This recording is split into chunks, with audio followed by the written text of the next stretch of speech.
I've always loved living in this quiet suburban town.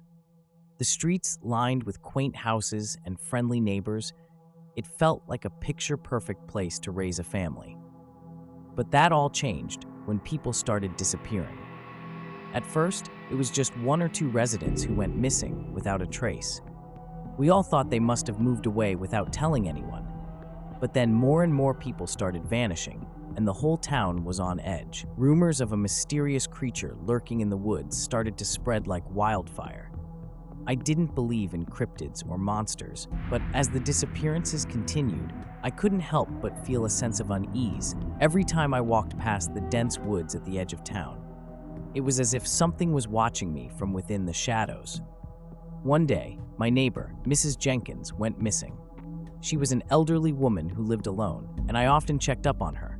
When I went to her house and found it empty, my heart sank. I knew something was wrong.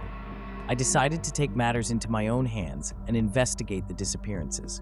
I went to the woods, armed with a flashlight and a sense of determination.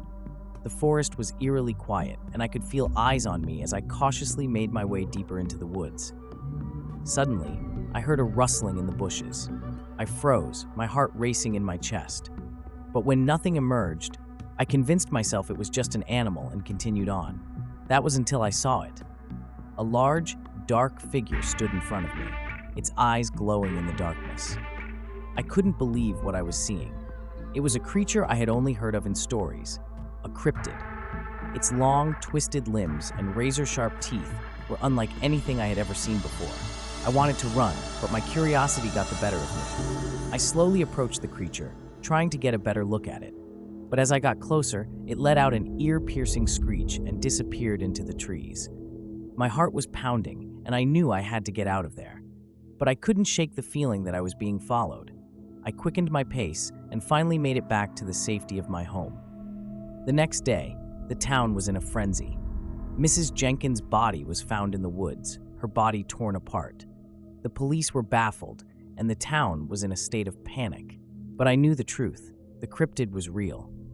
I tried to warn the townspeople, but no one believed me.